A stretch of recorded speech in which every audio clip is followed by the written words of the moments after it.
Assalomu alaykum do'stlar. Mana siz bilan birinchi onlayn darsligimizni boshladik. Bugun siz bilan alifboni koreys tilidan o'rganib olamiz. Undan oldin alfabet o'zi nimalarga bo'linadi? Unlisi nechta, undoshi nechta shu haqida gaplashib olsak. Boshladik. Xo'p, koreys tilida o'zi 40 ta harf bor. Bor ekan, bu ikkiga bo'linadi. Unli va undoshga. Unlisi 20 bitta unli, 19 ta undosh. Unli harflar ham ikkiga bo'linadi. 10 va 11. 10 tasi asosiy unli. 10 tasi difton. Difton nima desangiz, asosiy ikkita unlini qo'shishdan hosil bo'lgan yangi harfga difton deyiladi. Ya'ni ikkita unli a bilan u qo'shiladi, misol uchun u bilan a qo'shiladi, a bitta yangi harf. O'sha difton deyiladi. Undoshlarimiz ham ikkiga bo'linadi. 14 ga 5. 14 tasi asosiy undosh, 5 tasi qo'sh undosh. Asosiy undoshlar bu k, n, m o'zbek tilidagi harflar. Qo'sh undosh o'z nomi bilan qo'sh, ya'ni bitta harfni ikki marta yozib qo'yishingizdan hosil bo'lgan harflar. Bular harflar 5 ta ekan. Endi videoni mana shu joyda to'xtatib, shu narsani yodlab olishingiz kerak bo'ladi. Biz siz bilan hozir asosiy unlini ko'rib chiqamiz, keyin diftonni, keyin asosiy undoshni va qo'sh undoshni. Ya'ni bugun alfabetning hamma qismini siz bilan o'rganamiz.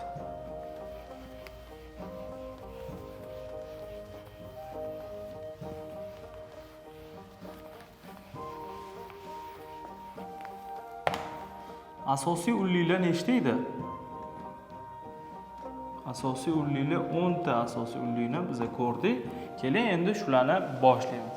Faqat bitta qoidani aytib o'tishim kerak. Koreys tilida hamma harflar tepadan pastga va chapdan o'ngga qoidasi asosida yozishingiz kerak bo'ladi. Chunki bunda siz o'sha koreys alfabetidagi harflarni sifatini saqlab qola olasiz, tez yozsangiz ham.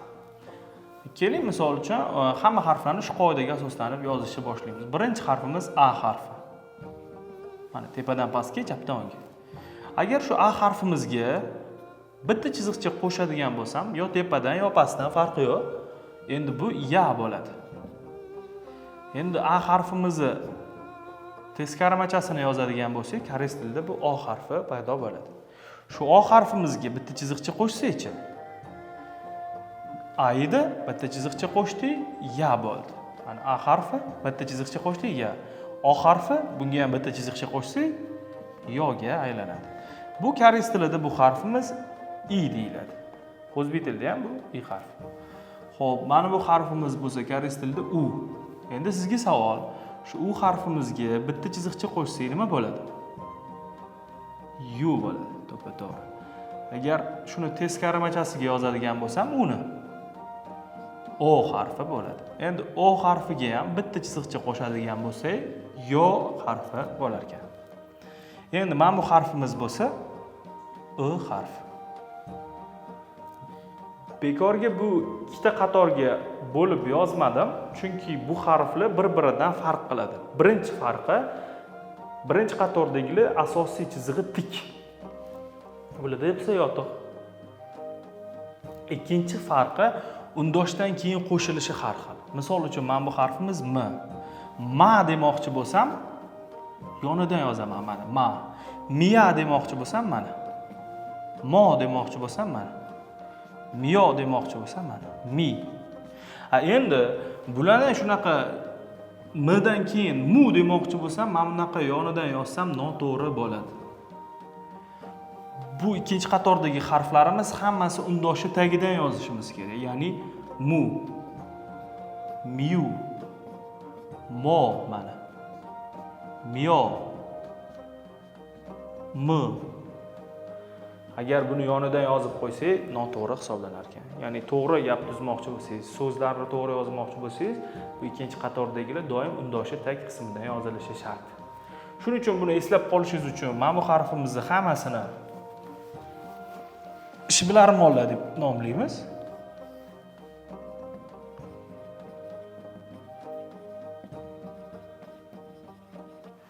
Bularni bo'lsa dankasi harflar deb nomlasak esingizda qoladi.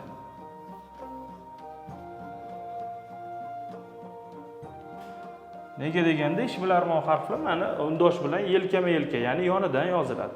Dankasi bo'lganligi uchun u tag qismida, ya'ni uxlagan holatda degan ma'no uchun shunaqa nomlaganmiz. Mana asosiy unlilar yozib bo'lindi. Endi videoni mana shu joyda to'xtatib, tezroq yodlab olishga harakat qiling. Mana o'quvchilarning eng qiynalayotgan alfabetlarni o'rganish jarayonidagi harf bu diftong harflar hisoblanadi. Biz sizga osonroq va soddaroq tushuntirib berishga harakat qilamiz. Diftong. Diftong o'zi nechta edi? 11 ta diftong bor edi. Xo'p, diftonglarni biz aytdik, ikkita asosiy unlikni qo'shilishidan hosil bo'lgan yangi harfga diftong deb aytdik. Keling, endi qanaqa harflar bilan hosil bo'lar ekan? Bu harfimiz biz boya ko'rdik, A harfi.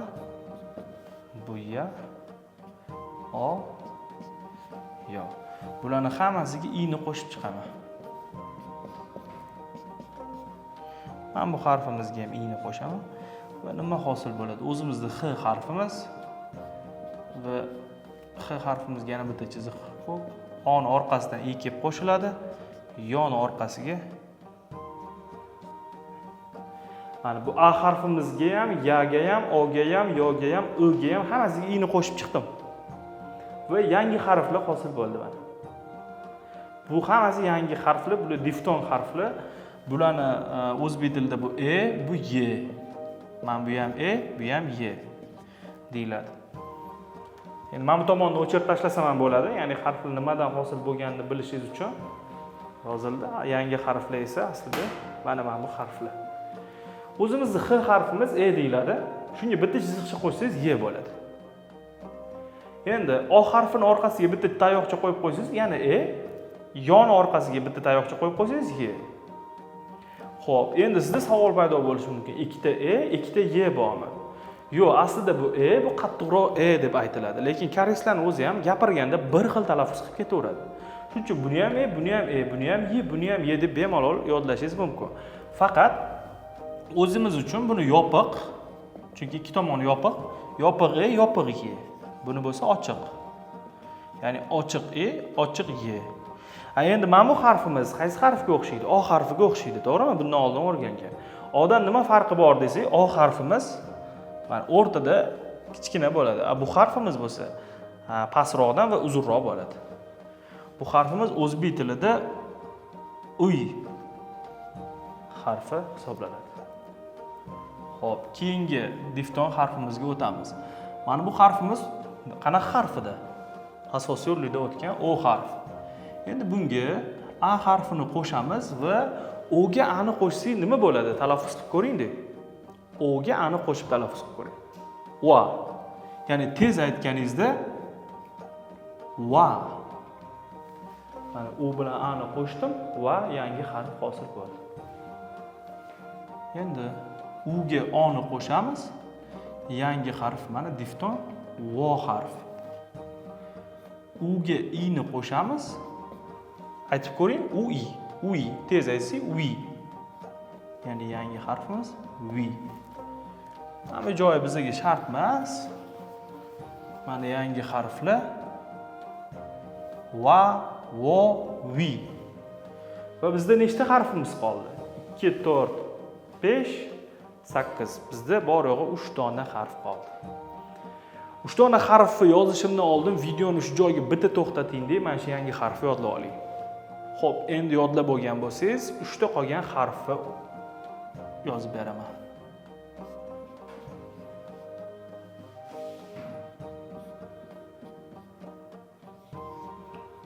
Mana 3 ta harfimiz O ga ochiq e, yopiq e qo'shildi, U ga oddiy i qo'shildi, U ga ochiq e qo'shildi va uchala harf ham v deb aytiladi. To'g'ri, qaysidir qattiqroq, qaysidir yumshoqroq, qaysidir balandroq v deb aytiladi, lekin koreyslarning o'zi gapirganda bir xil talaffuz qilib ketadi.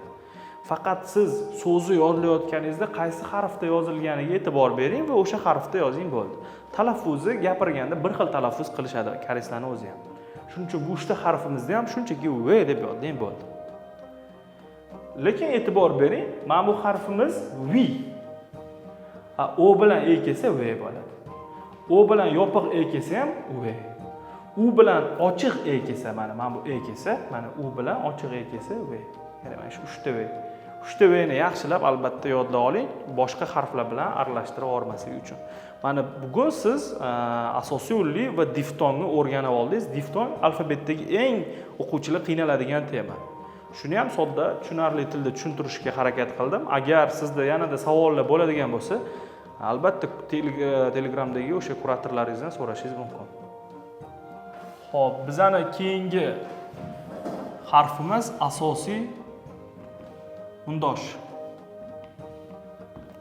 Bu asosiy undoshlar esingizda bo'lsa 14 ta edi. Keling shularni ko'rib chiqamiz. Birinchi harfimiz K. Qarang, kobraga o'xshaydimi? Bu K yoki G deyiladi. Qachon G deyilishi keyingi darsda aytiladi. Bu juda ham oson. Nimaga G deyilishi? K, G deb o'qiladi. Keyingisi mana kresloga o'xshaydi, devanga o'xshaydi. Bu N harfi. Endi shu devanga o'xshaydigan harfga bitta chiziqcha qo'shadigan bo'lsam, T yoki D deyiladi. D deyilishi buni qoidasi juda ham oson. Keyingi darsda bila olasiz. Endi bizning mana R harfimiz yoki 2 ga o'xshaydigan harfimiz koreys tilida ham R yoki L deyiladi. Mana bu kvadrat bo'lsa M. Shu kvadratni ikkita antena chiqazib yuboradigan bo'lsak, P yoki B deyiladi. Mana bu harfni siz juda ko'p ko'rgansiz koreys kinolarida. Bu S yoki Sh deyiladi. Xo'p. Mana bu harfimiz o'zbek tilida qanaqa harf? O harfi, u unli harf, lekin bu koreys tilida undosh harf hisoblanadi. Buni nomi Ng yoki bo'lmasa o'qilmaydi. Ya'ni ikkinchi ma'nosi o'qilmaydi. Xo'p, mana bu harfimiz qanaqa edi? S edi. Endi shunga bitta chiziqcha qo'shadigan bo'lsak, Ch yoki J deb o'qiladi. Mana shu Ch yoki J ga yana bitta chiziqcha qo'shadigan bo'lsak, Ch ni o'zi bo'lar ekan. Mana bu harfimiz qanaqa harf edi? Mana T harfi. Shu T harfimizni bo'ynidan bitta chiziqcha bilan bug'saydi, sizni ham bo'yningizdan kimdir bug'ib turib T ni ayt desa, qanaqa aytasiz? T. Ya'ni bu TH, ya'ni T harfi bo'lar ekan. Xo'p, mana bu harfimiz kobraga o'xshaydigan harf K harfi. Buni ham bo'ynidan bo'g'adigan bo'lsak, K bo'ladi endi. KH. Rim raqamidagi 2 esingizdami? Bu P harfi bo'ladi va mana bu oxirgi harfimiz H harfi ekan. Mana biz siz bilan asosiy undoshlarni o'tib oldik. Ya'ni harflar ketma-ketligi shundan iborat. Buni endi ketma-ketlikda yozmoqchi bo'lsangiz, hozir bitta joyda buni ketma-ketlikda yozilmadi. Ya'ni K mana tepada bo'lishi kerak edi. Misol uchun alfabetni yodlaganimizda ham A B C D F G H deb yodlaganmiz. Bunda o'sha ketma-ketlikda K oldinda, T pastda bo'lishi kerak. Uni qanaqa qilib yodlab olsa bo'ladi? Hammasiga A harfini qo'shib chiqing. A harfini qo'shib chiqasiz.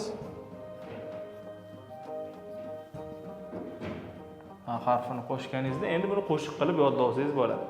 Kanada ramapasa ajacha K bo'lishi kerak bu yerda. K ta pa ha.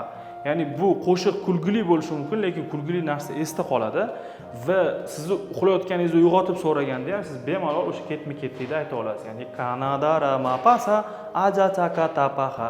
Kanada ramapasa ajacha ka ta pa ha. Va so'zlarni ya'ni harflarni juda ham tez yodlab olishingiz mumkin. Asosiy undosh ham tugadi. Va oxirgi qolgan 5 ta shu videoni albatta mana shu joyda to'xtatib, buni yodlab olganingizdan keyingina qo'shundoshga o'tishingiz tavsiya qilinadi. Biz mana siz bilan asosiy unli, asosiy undosh hammasini o'tdik va bizda qolgan harfimiz bu qo'shundosh. 5 dona qo'shundoshimiz bor. Qo'shundosh. Ya'ni 5 ta. Birinchi harfimiz, mana misol uchun bu o'z boya o'tdik, asosiy undoshda K harfi edi. Agar bunga yana bitta K ni qo'shsak, o'zbek tilida ham 2 ta K bo'ladi. Ya'ni 2 ta K degani K ni cho'zib aytasiz. K. Endi mana bu harfimiz asosiy undoshda ko'rdingiz T harfi. Bunga ham yana bitta T ni qo'shadigan bo'lsa, endi ikkita T. Mana bu harfimiz ikkita S. Mana bu harfimiz esa C. Va mana bu harfimiz ko'rdingiz, bu P harfi, endi bu yerda ham ikkita P. Ya'ni mana qo'shindoshlar shunaqa. Har birini taniysiz, asosiy undoshda o'tganmiz. Shuni endi yonidan yana bittadan yozib qo'ydik va endi uni aytayotganingizda sal cho'zibroq aytasiz, bo'ldi. K, T, S, Ch, P. Bo'ldi. Qo'shindosh shundan iborat. Tugadi. Mana bugun siz bilan alfabetni to'liq o'rganib oldik. Agar siz videolarni har birini zo'r o'zlashtirib, ya'ni alfabetni zo'r yodlamoqchi bo'lsangiz, sizga beriladigan birinchi tavsiya har bir harfi o'tayotganda, ya'ni asosiy undosh, asosiy unli o'tildi, pauza qiling, o'sha joyda yodlang. Keyin diftong o'tildi, albatta uni yodlang, keyin asosiy undoshni ko'rishni boshlang. Undan keyin qo'shindosh, ya'ni pauza qilib yodlaganingizdan keyingina o'tish tavsiya qilinadi. Shu bilan bugungi birinchi darsimiz tugadi.